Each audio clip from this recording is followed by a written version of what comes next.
Hey everybody, Matthew here from MiniWarGaming.com. A little follow-up to the upcoming IndieGoGo campaign, which will be starting probably Thursday. I've got most of it done, just working on a couple graphics and the video for it as well. So I'm just going to jump right into it really quick because a lot of people seem to miss this. I'm going to post a link to the IndieGoGo campaign, but it's a preview link. So I had a lot of questions saying, hey, why can't I contribute? And it's because it's a preview. It's still in draft format, so you can go and look at it and give me any feedback you have for it. But I have basically two questions for you. The first one is, should we use miniatures? I know in a lot of role-playing games, people use miniatures, and there's other people who don't want to use miniatures. And I know there's going to be differing opinions. Like even when I said that we're going to do Dark Heresy, there was some people who were like, awesome, I love Dark Heresy, and there's some people who said, no, I don't want Dark Heresy. There's going to be different opinions on it, but I think overall we had a good positive response in using Dark Heresy. And the more that I prepare for it, the more I realize it's a really good system for what I'm trying to accomplish, which is not acolytes and inquisitors, it's blue-collar workers. That seems to be another thing that people didn't understand, is that I'm using Dark Heresy's system, but we're not doing their story that your acolyte's working for an inquisitor. It's a bunch of blue-collar workers trying to survive something, which I don't want to get too much into because it'll be spoilers.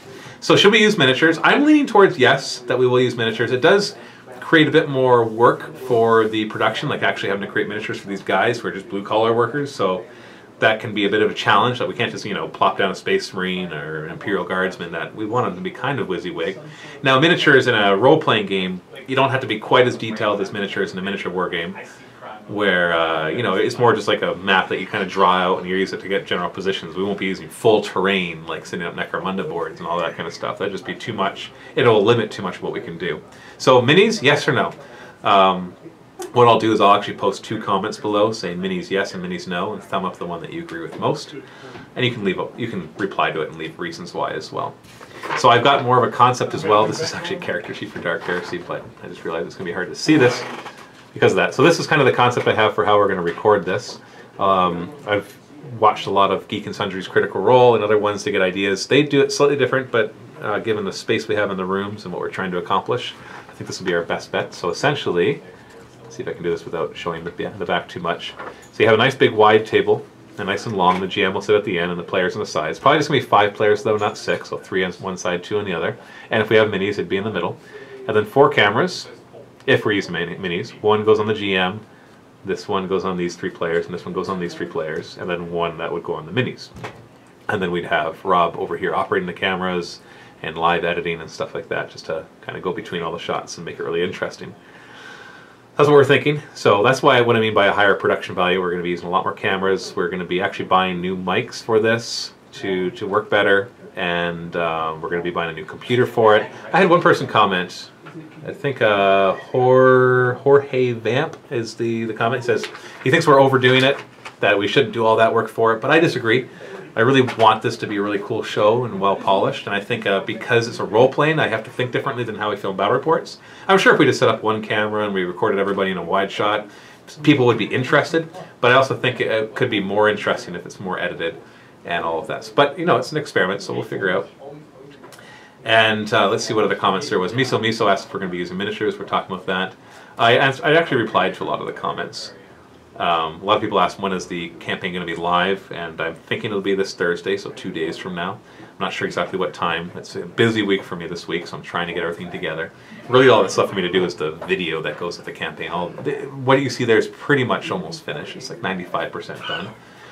And yeah, so that's it. So that's all I'm going to talk about here. So minis, yes or no, and any other suggestions that you have. And then that's it. That's it for this video. But I'm going to keep this video running because everybody's in the back wasting time and talking about what their characters might be. But remember, none of this is set in stone at all, because some of the IndieGoGo rewards are actually to create the PC, but they're pretty high level rewards, so I'm not sure if people will take that or not. Either way, the characters will still, or the players will still roll their characters. So we have some people discussing it back here. Hi. Oh. How's it going? We're talking about you. You're totally talking about me? No. No. We weren't. Totally weren't? Yeah. Never talking about you. Yeah. Okay. I don't care. Whatever. I don't care who you are. Hey. What's this video about? What's going on? What were some of your ideas for characters you'd want to be in this blue-collar heresy? Oh, yes. You don't have any ideas, I tell you what. I think you had some ideas, I tell you what. Dangle RPGs. Come on! We don't want to give out our gold right away. We changed it already. You already changed who you're gonna be. We're working on a few things. Wasn't the original like King of the Hill characters? King of the Hill thing. Yeah. We didn't say that. Steve was going to sell Prometheum and Prometheum accessories. And what were you gonna be? I was going to be a barber for the PDF. And Cork was an exterminator. what were you gonna be, Luca? I was like a low-level, like prisoner transport. Kind of like a Texas Ranger. Like Yeah, almost like a space. Texas Ranger, but in space. Unfortunately, he doesn't talk about it much. Yeah. And he's gonna mumble a lot. I can't understand him much. Yeah, that'll work really well in our RPG show. Not understanding the character, The rest of the guys don't understand him. so you'll interpret for him. That's great. That's great. And what would Dave be in all of this? Oh. You work some kind of systems or something. Yeah, he'd be my neighbor. I work in systems. Be quiet, John Recorder! Are you right there, Chris? Oh man. So I'm gonna have a bit of a challenge our GM in this group. Oh, yeah. Oh, you think? Yeah. Yeah. Right. We're Yeah. not going to intentionally make it difficult. No, sure We're you're trying not. to come up with why our You're just gonna make it characters know each other. intentionally not easy. Yeah. Well, that's okay. You know what? As long as you're willing to dive into the character and role play him, what he would do in the situations, I'm up for a lot of things. So as long as we're not being goofy for goofy's sake, right? So every time something bad happens, they just scatter. Hiding in a back alley. You know what that happens, we kick you in the shin and run. Yep. Oh no. So you can see, this is going to be an interesting challenge running this show for a few reasons. One, we've never done it before. Two, building an RPG background is actually much more complicated than narrative campaign one. And three, I've got to work with those guys. So holy cow! But it'll be fun. We're going to have a lot of fun. Leave your comments and suggestions below. Thanks so much for watching. Stay tuned for our IndieGoGo campaign, which should be live hopefully this Thursday. Happy wargaming!